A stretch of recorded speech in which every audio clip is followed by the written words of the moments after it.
जो भाजपा की एक नीति रही है पूरे देश में, भ्रष्टाचारियों बड़े बड़े मुकदमे बनते हैं, काले धन संपत्ति के, विदेशों के बहुत तरह के मुकदमे बनते हैं। उसके बाद उनके साम दाम दंड के दबाव में वो रातों रात बीजेपी में शामिल कराए जाते हैं लोग, और वो रातों रात काला धन सफेद बनता है और वो भ्रष्टाचार से उनको मुक्ति मिल जाती है। सरकार सार्वजनिक रूप से लोगों से इसे माफी मांगे। सभी साथी आए हैं, सभी इलेक्ट्रिक के, प्रिंट मीडिया का, और जितने भी नेतागण यहाँ आज पधारे हैं उनका मैं तहे दिल से स्वागत करता हूँ। और भारत जोड़ो यात्रा जो दीपेंद्र जी सारा संभाल रहे हैं, उड़ा जी संभाल रहे हैं, और उनके नेतृत्व में अच्छा काम चल रहा है, उसी बाबत आज उन्होंने ये पीसी रखी है और कांग्रेस भवन में मीटिंग रखी है। मैं दीपेंद्र जी से अपील करूँगा वो अपने विचार रखे। 1 मिनट और लूँगा। एक्चुअल क्या है, देखो दीपेंद्र जी बोल लेते हैं, किसी भाई ने बाद में कुछ बात सवाल करना कर ले, एक एक करके। जैसा अभी गर्ग साहब बता रहे थे, हमारे सबसे पहले हमारे बीच में हमारे सम्मानित जो हमारे ज़िले के प्रभारी हैं जयप्रकाश जी, जो भारत जोड़ो यात्रा के हमारे ज़िले के प्रभारी हैं आदरणीय प्रोफेसर संपत सिंह जी, हमारे गर्ग साहब जो कि भारत जोड़ो यात्रा के मीडिया कमेटी के को चेयरमैन भी हैं, और सभी सम्मानित हमारे आदरणीय परमवीर सिंह जी, सुभाष गोयल जी, प्रोफेसर राम भगत जी, हमारे घोडेला साहब, धर्मवीर गोयल जी, करण सिंह रानोलिया जी, कुलवीर जी अभी यहीं थे, नरेश सेलवाल जी, सभी जो सारे साथी हैं। आपको जैसा कि पता है कि आज कांग्रेस पार्टी का स्थापना दिवस भी है, तो सबसे पहले उसकी शुभकामनाएं देते हैं। कांग्रेस पार्टी एक विचारधारा को लेकर लड़ाई लड़ रही है, और एक लंबे इतिहास से मैं उन कांग्रेस पार्टी ने हर तरीके का समय देखा है, अंग्रेज़ों से लड़ाई लड़ी, उस विचारधारा को लेकर उतार चढ़ाव देखे, मगर आज हमारा स्थापना दिवस हम मना रहे हैं, तो ये शुभ दिन है। ऐसे दिन पे आज ये प्रेस कॉन्फ्रेंस भी है और वर्कर मीटिंग भी है। कांग्रेस का एक बहुत बड़ा कार्यक्रम भारत जोड़ो यात्रा, राहुल गांधी जी के नेतृत्व में जो ये भारत जोड़ो यात्रा लगभग 3000 किलोमीटर चल के जो पहुँची हरियाणा में, तो आपके माध्यम से हम धन्यवाद करते हैं हरियाणा वासियों का, और सभी कार्यकर्ताओं का धन्यवाद करते हैं। हिसार से भी बहुत लोग गए, फतेहाबाद, सिरसा, बहुत सारे पूरे इस इलाके से बहुत लोग गए, और 3 जिलों में वो मेवात, गुड़गांव और फरीदाबाद 3 जिलों में यात्रा रही। अभूतपूर्व लोगों का आशीर्वाद और साथ समर्थन मिला उस यात्रा को। आपने तस्वीरों में देखा, लेकिन तस्वीरों में चीज़ बयान नहीं की जा सकती। फरीदाबाद की सड़कों पे जिस तरीके से आम जनमानस निकल के जो आया, वो एक दृश्य, ऐसा दृश्य था कि ना तो किसी को उसकी फ़ोटो खींची जा सकती, ना वीडियो बनाया जा सकता, ना कुछ बयान किया जा सकता। लेकिन हम लोगों का बहुत बहुत दिल की गहराई से और ह्यूमिलिटी से हम लोगों का धन्यवाद करते हैं। अब यात्रा दूसरे चरण में, हरियाणा में दूसरे चरण में भी प्रवेश करेगी, क्योंकि हरियाणा की हमारी ज्योग्राफी ऐसी है कि अगर श्रीनगर जाना है, जम्मू कश्मीर जाना है, तो हरियाणा का लंबा सफ़र तय करना पड़ता है। तो दूसरे चरण का कार्यक्रम राहुल जी का ये रहेगा, इस यात्रा का 5 तारीख की रात को यूपी में सारे कार्यक्रम समाप्त करके राहुल जी रात को विश्राम, सनोली गांव पानीपत जिले के अंदर गांव पड़ता है, वहाँ उनका रात्रि का विश्राम का कार्यक्रम है, तो एंटर कर जाएंगे हरियाणा को। 5 की रात को यात्रा नहीं होगी। 6 को सुबह थोड़ा सा यात्रा रहेगी, मॉर्निंग वॉक, उसके बाद 6 को रैली करेंगे। जो कांग्रेस पार्टी, अखिल भारतीय कांग्रेस पार्टी का इस यात्रा का, राहुल जी का जो फॉर्मेट है, उसमें यह कि एक रैली सारे कांग्रेस जन पूरे प्रदेश के मिल के एक बड़ी रैली करें हर जगह, जिस प्रदेश में वो जा रहे हैं। तो वो रैली हमारे यहाँ निर्धारित की गई है पानीपत में।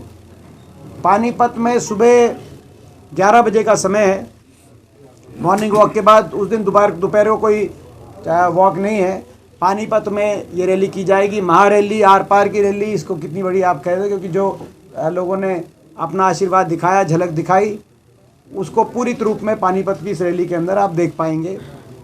उसके लिए हम आज कार्यकर्ताओं से बैठक करेंगे। उसके बाद 6 को ये रैली पानीपत में, 7 को करनाल में चलेंगे। 7 की रात को करनाल शहर में यात्रा समाप्त होगी। 8 को करनाल से चल के थानेसर पहुँचेंगे, कुरुक्षेत्र जिसको कहते हैं, और थानेसर में शहर में 8 की रात को यात्रा समाप्त होगी। 9 को कुरुक्षेत्र से चल के और कुरुक्षेत्र में रहेंगे सारे दिन। एक ठोल गांव पड़ता है अंबाला कुरुक्षेत्र बॉर्डर पे, ठोल गांव में वो यात्रा का विश्राम होगा। और 10 का एक दिन की छुट्टी रहेगी, अवकाश एक दिन बीच में रहता है। हफ्ते 10 दिन के बाद सभी यात्री एक दिन का रेस्ट लेते हैं। और 11 को वहीं से ठोल गांव में ही रहेंगे, अवकाश मतलब वहीं। और मेरा नहीं, और 10 को एक दिन का अवकाश के बाद 11 तारीख को वहाँ से चल के वाया अम्बाला जो है, 11 तारीख को ठोल गांव कुरुक्षेत्र से चल के वाया अम्बाला पंजाब रात तक पंजाब शंभू बॉर्डर पे हम पहुँच जाएंगे। ये शेड्यूल है, यानी कि कुल मिलाकर 5 से लेकर 11 तक 6 दिन का शेड्यूल है हरियाणा में दोबारा, इसमें एक दिन की छुट्टी है और एक दिन की रैली है। आज हम उसकी तैयारी के लिए बैठक है। हरियाणा में जो इतना समर्थन मिला, आप सवाल पूछो उससे पहले हम बता दें, ये हम मानते हैं कि ये प्रतीक इस बात का है कि राहुल गांधी जी की इस जो तपस्या है, जो ये उन मेहनत कर रहे हैं, एक सच्ची सही नीयत से उनका ये प्रयास है, उसको लेकर लोगों के मन में सहानुभूति राहुल गांधी जी के प्रति, कांग्रेस पार्टी के प्रति बढ़ी है। और दूसरा, हरियाणा में लोग मौजूदा बीजेपी और जेजेपी सरकार से पूर्ण तरह से तंग आ चुके हैं। जो इनकी नीतियां हैं, रिकॉर्ड तोड़ बेरोजगारी देश में, बेइंतहा महंगाई, देश में सबसे ज़्यादा महंगाई, घर का बजट बढ़ गया, बेरोजगारी, महंगाई, बेइंतहा भ्रष्टाचार, जेजेपी और बीजेपी ने जो महकमे बांट के आपस में लूट मचाई प्रदेश में, और भेदभाव, जाति धर्म भाषा का भेदभाव, ये जो नीतियां रही हैं जेजेपी और बीजेपी की हरियाणा प्रदेश में, इन नीतियों से भी हरियाणा की जनता का मोह भंग हो चुका है, पूरी तरह तंग है। और हरियाणा को विकास के रास्ते पे लेके जाने के लिए, एक उज्जवल भविष्य के लिए लोग आशा भरी नज़र से कांग्रेस पार्टी की ओर देख रहे हैं। इस बात का भी प्रतीक है जो लोग इतने उमड़ के आए। तो हम लोग का एक बार फिर धन्यवाद करते हैं। बाकी आपको कोई प्रश्न हो तो हम उनके उत्तर। सर, भारत जोड़ो यात्रा चली हुई है हरियाणा में, जब भी देखे बीजेपी के लोग यही कहते नजर आ रहे हैं कि पहले कांग्रेस को जोड़ दो, तो हरियाणा में कांग्रेस की ये जो है, क्योंकि बीजेपी के पास हमारे लिए कहने कुछ है नहीं, 2-3 बातें कहेंगे बीजेपी वाले। मैं पहले ही जवाब दे दूं कि भाई कांग्रेस को जोड़ो, संगठन नहीं है। जो है, मैं यही कहना चाहता हूँ, बीजेपी वालों, कांग्रेस की चिंता छोड़ो और आप भी भारत जोड़ो, क्योंकि कांग्रेस एक है। अगर कहीं फूट है इस प्रदेश में तो वो बीजेपी में फूट नज़र आती है। आदमपुर चुनाव में आपने देखा, राव इंद्रजीत जी क्यों नहीं आए, केंद्रीय मंत्री नहीं आए, एक दिन आ जाते। कृष्णपाल गुर्जर जी क्यों नहीं आए, सांसद अरविंद शर्मा क्यों नहीं आए। सांसद अरविंद शर्मा जी ये क्यों कह रहे हैं बार बार कि मुख्यमंत्री जी ऐसे हैं कि मुख्यमंत्री जी में समझ की कमी है। तो ये क्या कारण है कि भाजपा के सांसद इतने बुखर होके, और कितने विधायक कितने सांसद आए यहाँ आदमपुर चुनाव में। तो कांग्रेस एकजुट है। बीजेपी क्या कहेगी, हमारे संकल्प है भारत जोड़ो के लिए, हमारे हरियाणा के संकल्प मैं बताता हूँ आपको, उनके बारे में बीजेपी कुछ कह नहीं सकती। क्या संकल्प है, नफरत से प्यार को जोड़ो, भारत जोड़ो। बीजेपी कुछ कह नहीं सकती। हमारा संकल्प है हर गांव हर शहर को विकास की उसी रफ्तार से जोड़ो जो कांग्रेस सरकार में, हुड्डा सरकार में देखा गया था, भारत जोड़ो। हमारा संकल्प है किसान को एमएसपी की गारंटी और सम्मान से जोड़ो, भारत जोड़ो। हमारा संकल्प है गरीब को आर्थिक विकास से जोड़ो, यानी गरीब को 100 गज के प्लॉट, 2 कमरे का मकान पीले कार्ड से जोड़ो, भारत जोड़ो। हमारा संकल्प है कर्मचारी को ओल्ड पेंशन स्कीम से जोड़ो, भारत जोड़ो। हमारा संकल्प है नौजवान को रोजगार से जोड़ो, जो 1,82,000 पद पक्की नौकरी जो है समाप्त कर रहे हैं, या तो प्राइवेटाइजेशन के माध्यम से या कच्ची लगा रहे हैं कौशल में। तो 1,82,000 पद नौजवान को रोजगार से जोड़ो, भारत जोड़ो। महंगाई का चक्कर तोड़ो, हर परिवार को 300 यूनिट फ्री बिजली से जोड़ो, भारत जोड़ो। बड़े बुजुर्ग को देश में सबसे ज़्यादा पेंशन से जोड़ो, 6,000 पेंशन से जोड़ो, भारत जोड़ो। ये हमारे संकल्प हैं। हम इन संकल्पों को लेके बढ़ रहे हैं। बीजेपी इनके बारे में तो कुछ कह नहीं सकती, क्योंकि ना तो 6,000 पेंशन देंगे, उन्हें तो 5,000 पेंशन ही नहीं दी, ना बिजली में राहत देंगे, ना ओल्ड पेंशन स्कीम देंगे, ना गरीब को 100 गज के प्लॉट और मकान देंगे। तो बीजेपी इस तरह की बात करती है। जो आप प्रश्न पूछ रहे हो, जवाब दे दिया। हम एक है, फूट कहीं है तो बीजेपी में। उपेंद्र जी, आप ही के पार्टी के एक विधायक ने विधानसभा में पेगासस का मुद्दा उठाया है, कुछ कहना चाहेंगे, कुछ कमेंट करना चाहेंगे कि लगता है आपको भी कि हरियाणा में इस तरह? देखिए, ये बड़ा सीरियस मामला है। हमारे विधायक पंडित नीरज शर्मा जी ने पेगासस यानी कि जासूसी ये तो जासूस सरकार है। ये तो हरियाणा की तो ऐसी सरकार ऐसी बदनामी ये करा रहे हैं कि हरियाणा सीआईडी के तो लोग जो है राहुल जी के टेंट, वो जो टेंट लगा हुआ उसमें घुस गए, तो उनके खिलाफ जो है पूरे देश में कहीं नहीं हुआ। बाकी जगह भी बीजेपी की सरकारें थी। आप मध्य प्रदेश से यात्रा आई है, वहाँ पे बीजेपी सरकार थी। आप महाराष्ट्र के अंदर भी इनका गठबंधन इन्होंने जोड़ तोड़ के सरकार बनाई है। बाकी जगह तो नहीं है बीजेपी की सरकार, कांग्रेस की है, राजस्थान में, केरल में। लेकिन ये ऐसी बेइज्जती कराई इन्होंने प्रदेश की कि यहाँ पे वो तो खुले में यात्रा कर रहे हैं हम लोग, मगर हरियाणा ही एक ऐसा प्रदेश निकला जहाँ पे सीआईडी वालों को वहाँ भी घुसेड़ दिया। तो ये पेगासस का जो सवाल किया गया कि ये जो हरियाणा के जो सीआईडी के और पुलिस के अधिकारी जो इजराइल गए थे, इजराइल ऐसी कौन सी ट्रेनिंग लेने गए थे, जानकारी दे हरियाणा सरकार। और किस किस पे पेगासस और किस किस के टेलीफोनों पे के माध्यम से सरकार नजर रही है, सूची को जारी करे। हमें तो पता है कि हम तो होंगे हैं मॉनिटरिंग पे, लेकिन और कौन कौन है पता है सरकार। इस यात्रा के माध्यम से हरियाणा की जो लोकसभा सीटों को आप साधने की कोशिश कर रहे हैं, क्या उसका फायदा आपको मिल पाएगा 2024 में? देखिए 2024 में हरियाणा में लोग मन मना चुके हैं। लोग बदलाव करेंगे हरियाणा प्रदेश में। कांग्रेस पार्टी की तरफ लोग देख रहे हैं और देश में भी जो माहौल बन रहा है उससे स्पष्ट है कि लोग देश में भी बदलाव की तरफ बढ़ रहे हैं। हमें विश्वास है कि हम हरियाणा में लोकसभा चुनाव में बहुत कांग्रेस का अच्छा प्रदर्शन रहेगा। पूरे हरियाणा में पटवारी भी स्ट्राइक पर है सर, 3 दिनों से आज तीसरा दिन है। आंगनबाड़ी वर्कर भी कर रहे हैं। इसके अलावा ट्रेनिंग को लेकर भी हरियाणा में लगातार प्रोटेस्ट चल रहे हैं। कितने वर्ग स्ट्राइक पे आप ये देखो, बच्चे स्ट्राइक पे बैठे रहे, आप लोगों ने भी उठाई बात। मेडिकल के स्टूडेंट्स स्ट्राइक पे बैठे रहे, आपने देखा। आंगनवाड़ी स्ट्राइक पे, सफाई कर्मचारी कल उनका प्रदर्शन था, सफाई कर्मचारियों का, ग्रामीण सफाई कर्मचारी, ग्रामीण सफाई वो स्ट्राइक पे, पटवारी स्ट्राइक पे। तो ये जो है इसका सरकार को फ़र्क नहीं पड़ता, क्योंकि सरकार का मानना है कि इन सबसे स्ट्राइक करा दो, जो है पोर्टल से सारी चीज़ करा दो। परिवर्तन लाने के लिए हरियाणा में परिवर्तन यात्रा निकाल रहे हैं, आप उसको कैसे? हम सीरियसली नहीं लेते, क्योंकि उनकी पार्टी का ना जनाधार है, ना कोई इतनी बात कोई लंबी चौड़ी है। हम INLD को सीरियस नहीं लेते। और ये ज़रूर है, उससे आप सवाल पूछ सकते हो कि वो वोट तो राज्यसभा में बीजेपी के कहने से डालते हैं, तो ये यात्रा वो किसके कहने से निकाल रहे हैं, पूछो आप उनसे। भारत जोड़ो यात्रा के हरियाणा में पहुंचते ही केंद्रीय स्वास्थ्य मंत्री की तरफ से एक पत्र जारी कर दिया गया। देखिए कोरोना की जहाँ तक बात है, अगर कोरोना का वैज्ञानिक आधार पे साइंटिफिक एविडेंस डेटा से कोई सरकार, देश की सरकार प्रोटोकॉल बनाती है, नियम, वो हर प्रदेश सरकार को चिट्ठी लिखती है और प्रदेश सरकार जिला प्रशासन को वो प्रोटोकॉल जारी कराती है। सबसे पहले हम उसका पालन करेंगे। लेकिन अगर केवल सीधा चिट्ठी बाईपास करके सीधा कांग्रेस पार्टी को लिखी जाए कि भारत जोड़ो यात्रा बंद करो, ये हम स्वीकार नहीं कर सकते। ना बीजेपी को चिट्ठी लिखी उन्होंने, ना जेजेपी को चिट्ठी लिखी उन्होंने, ना किसी प्रदेश सरकार को चिट्ठी लिखी, ना कोई नियम बनाया, ना कानून बनाया, आपके लिए कोई ना कानून बनाया।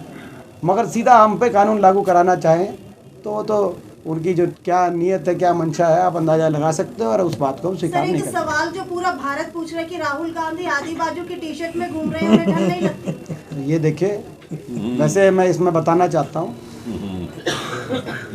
क्योंकि बहुत लंबे समय तक मेरा साथ रहा है, लगभग 20 साल से मैं संसद में उनके साथ हूँ और हम साथ ही लोकसभा के अंदर हमें सौभाग्य मिला था और हम तब से मैं देखा है, उससे पहले से भी मैं उनसे परिचित हूँ, उससे पहले भी बहुत वर्षों से। जैसे हर आदमी की तासीर होती है, कुछ आदमी यहाँ पे बड़ी मोटी जैकेट पहन के बैठे हैं, कुछ पतली जैकेट पहन के बैठे हैं, किसी ने जैकेट का अपना खोल भी रखा है, जैसे इन्होंने बजरंग जी का गर्ग ने, हमने बंद कर रखी है। तो राहुल जी जब हम मोटी जैकेट पहन के भी जाते थे संसद में शीतकालीन सत्र में, विंटर सेशन में, तो वो आधी बाजू की जैकेट पहनते थे, वो भी खुली हुई, कभी कभी कम पहनते थे। आप देखो उनकी पुरानी तस्वीरें, बहुत कम आपको मिलेंगी। पहली बात। दूसरी बात, तासीर के साथ होती है तपस्या, तासीर और तपस्या। आप अगर जाओ, ये देश तपस्वियों का देश है, गंगोत्री पे आप जाओ, वहाँ पे जो जितनी इसने कठिन तपस्या करी है, सच्चे मन से तपस्या करी है, आप उनका देखिए। आप वो तो जो है वहाँ पे आपको जो है बिल्कुल मतलब जो है उनको कोई बड़े गर्म कपड़ों में आपको दिखाई नहीं देंगे, वस्त्र बड़े ज़्यादा लंबे चौड़े वस्त्रों में भी दिखाई नहीं देंगे। तो तो तासीर भी होती है, तपस्या भी होती है। इससे ज़्यादा तपस्या कौन 3000 किलोमीटर 25 किलोमीटर रोज चलो आप। यहाँ पे सुबह 5 किलोमीटर चलने के लिए बड़ा मारामारी हो जाती है कि 5 किलोमीटर चल दिया, आज हम 7 किलोमीटर चल दिए, ये 25 किलोमीटर चल रहे हैं रोज़। तो तासीर और तपस्या है। जिला परिषद चेयरमैन को लेकर मगर ये अच्छा है, मगर ये चीज़ अच्छी है कि एक टी शर्ट ने जो है बीजेपी को परेशान कर रखा है।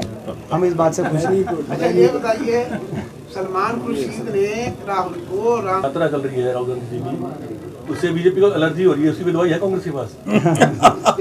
अभी मनोज देखो वो तो अब जो है आपका हिसार में जिला परिषद के लिए कांग्रेस के पास कोई कौरम है? क्योंकि बहुत सारे ऐसे आपके पार्षद है कांग्रेस के जो बहुत अच्छे बहुमत से जीत करके आए हैं। आपके क्या बनाएंगे चेयरमैन कांग्रेस पार्टी? समय बताएगा। हुड्डा साहब, बड़े दुर्भाग्य की बात थी ये, हरियाणा को लूट और भ्रष्टाचार के सुपुर्द करने का समझौता था। जैसे ये आदमपुर में भी हमने कहा उपचुनाव में, ये अपने जो है कुछ जो भाजपा की एक नीति रही है पूरे देश में, भ्रष्टाचारियों बड़े बड़े मुकदमे बनते हैं, काले धन संपत्ति के, विदेशों के बहुत तरह के मुकदमे बनते हैं। उसके बाद उनके साम दाम दंड देव के दबाव में वो रातों रात बीजेपी में शामिल कराए जाते हैं लोग, और वो रातों रात काला धन सफ़ेद बनता है और वो भ्रष्टाचार से उनको मुक्ति मिल जाती है। देश को भ्रष्टाचार से मुक्त करने में लगी है बीजेपी, क्या करे। ठीक है, वो तो बिल्कुल जो है। ये एयरपोर्ट का मैं बताना चाहता हूँ। एयरपोर्ट आपको पता है कि 2013 में जब चौधरी अजीत सिंह जी नागरिक उड्डयन मंत्री थे, तब भारत सरकार की कैबिनेट मीटिंग ने पहले तो CCEA cabinet committee on economic affairs ये फैसला किया कि 50 छोटे एयरपोर्ट्स को सरकार डेवलप करेगी और सरकार उनको चलाएगी। फिर भारत सरकार की कैबिनेट मंत्री ने उन 50 में से 2 एयरपोर्ट हरियाणा के चयनित किए। प्रदेश सरकार ने 2012 में 4 एयरपोर्ट्स की प्रस्ताव भेजा था, पिंजौर भी था और नारनौल भी था, लेकिन उन्होंने 2 ही पिकअप किए, करनाल और हिसार। तब ये एयरपोर्ट मंजूर हुआ डोमेस्टिक एयरपोर्ट के लिए। उसके बाद इस सरकार ने आने के बाद वो सारे ठंडे बस्ते में जल की चीज़ें, इन्होंने फिर 2016 में एक नई नीति बनाई, भारत जो अपना मोदी सरकार ने, उस नीति का नाम इन्होंने रखा उड़ान योजना। और उस नीति के तहत ये कह दिया गया कि भाई ये एयरपोर्ट पे बहुत कम खर्चा लगाएगी सरकार। पहले तो थी जो 50 एयरपोर्ट डेवलप होने थे, पूरी जो मंजूरी जिसकी मिली थी हमारे समय, वो पूरी तरह देश की सरकार को डेवलप करके और प्रदेश सरकार की सहायता से, और उनको ऑपरेट करना था जो डोमेस्टिक एयरपोर्ट जैसे बाकी जगह डोमेस्टिक एयरपोर्ट ऑपरेट होने। इन्होंने उड़ान नीति बनाई जिसमें कहा कि भाई सरकार मिनिमम खर्चे करने के बाद उसको डेवलप कर देगी, और जो प्राइवेट कैरियर्स हैं वो देखें कि भाई यहाँ पे फिजिबिलिटी है कि नहीं, और वो फिजिबिलिटी जिसको लगेगी वो चलाए। उस उड़ान योजना में मैंने सवाल पूछा था, सबसे पहले प्रश्न जो आपने संसद के अंदर, उसका जवाब मिला था कि भाई कुल मिलाकर इस पे आज तक जो मंजूर हुआ है वो 36 करोड़ के आसपास इन पे पूरा मंजूर हुआ है उस उड़ान योजना ये वो। जबकि पहला जो एक्चुअल मंजूरी थी वो पूरा डोमेस्टिक एयरपोर्ट बनना था, वो कम से कम जो है 400-450 करोड़ की लागत थी, उसको घटाकर इन्होंने 36 करोड़ पे ले आई है कि भाई ये उड़ान योजना के तहत उतना 36 करोड़ के बाद इन्होंने एक कैरियर की बात करी। कैरियर का आप पूछ लो कैरियर की फ़्लाइट चल रही हैं कि नहीं, वो कैरियर की नाम मात्र फ़्लाइट शुरू हुई और उसके बाद फ़्लाइट्स बंद होगी। और अब ये पहले पिछले सेशन में मेरा प्रश्न था, इस सेशन में ये जो यहाँ के अभी जो मौजूदा सांसद हैं विजेंद्र सिंह, उनका प्रश्न था जिस पर जवाब दिया कि भाई कोई अभी ना तो कोई फ़्लाइट चल रहा है कोई प्राइवेट, और इसका तो उड़ान योजना का तो बेसिस ही है कि कोई किसी को फिजिबिलिटी लगेगी तो चलाएगा को प्राइवेट, और नहीं तो नहीं चलाएगा। तो ये तो जो 50 एयरपोर्ट जिसमें 2 एयरपोर्ट हमारे बनने थे जो यूपीए सरकार ने मंजूर किए थे, करनाल और हिसार, ये इस मोदी सरकार की उड़ान योजना की भेंट चढ़ गए। आज के दिन 9 साल के बाद, 9 साल हो गए केंद्र सरकार को, कोई एक भी फ्लाइट के लिए पूरा हरियाणा तरस रहा है। डोमेस्टिक एयरपोर्ट जो है ये दोनों बनने चाहिए थे। तो बड़े दुख की बात है, सरकार सार्वजनिक रूप से लोगों से इसे माफ़ी मांगे, हमारा ये मांग है सर। हाँ बिल्कुल, आप बताओ।